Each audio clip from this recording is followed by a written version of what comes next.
যে একটুখানি জায়গার জন্য। তো যেই জায়গাটা না পাওয়ার ফলে আমাদের অন্যান্য অনেক ফসল কিন্তু আমাদের হেভিলি ইম্পোর্ট ডিপেন্ডেন্সি।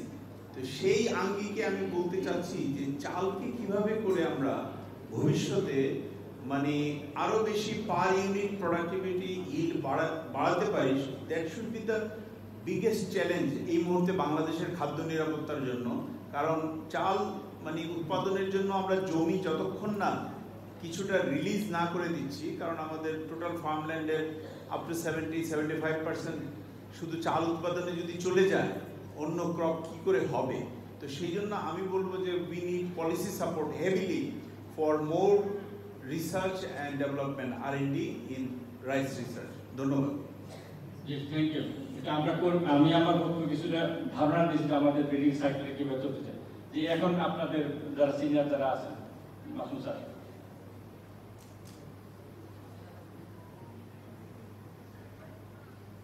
ধন্যবাদ। আসসালামু আলাইকুম। মাননীয় প্রধান অতিথি এবং সুধীবৃন্দ, ডক্টর রফিকের যে উপস্থাপনা অনেক বড় উপস্থাপনা, খুব দ্রুত করতে হয়েছে, আসলে এত কিছু হজম করা খুব কঠিন। তো যাই হোক, আমি আমার যে বিষয় আর কি, আমার পরিচয় দিয়ে, আমি Mohammad Masum, chairman supreme seed company limited. তো আমি প্রথমে বিএনপিকে অভিনন্দন জানাবো যে যেটা আমরা সবাই জানি যে আজকে এই জন্যই আমাদের দেশের যে খাদ্য পরিস্থিতি অথবা খাদ্য নিরাপত্তা দেওয়া আসলে স্যার মাঠে আমাদের এক্সটেনশনে করতে হয়, তো আমাদের সব ফসল অ্যাকোমোডেট করা খুব কঠিন ব্যাপার। আমরা কি কি করব কি কি করবো না, এটা আমার মনে হয় স্যার একটা সিদ্ধান্ত নেওয়ার সময় এসে গেছে।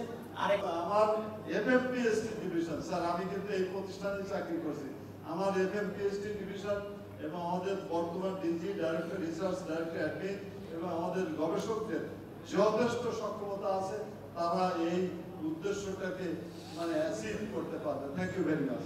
Thank you. আমি ফার্স্ট এই কথাটা বলেই নেই, আমরা যে রিভিউ করব, যে রিকমেন্ডেশন দিব, তার আগেই কিন্তু কাজ শুরু হয়ে গেছে। যে সময়ের জন্য রিকমেন্ডেশন দিব সেই সিজন অলরেডি স্টার্টেড, কাজ অলরেডি শেষ। তো আমরা এই বিষয়টার দিকে ফার্স্ট খেয়াল রাখতে হবে। আমাদের রিসার্চ শেষ হওয়ার সঙ্গে সঙ্গেই রাইট অ্যাওয়ে এর জন্য আমরা রিভিউ করতে পারি। রিকমেন্ডেশন দেওয়ার আগেই যদি মানুষ সিজন শুরু হয়ে যায়, বড় বছর শুরু হয়ে যায়, তাহলে বড় প্ল্যান নিয়ে কি লাভ? তো এই বিষয়টা খেয়াল রাখতে হবে। নাম্বার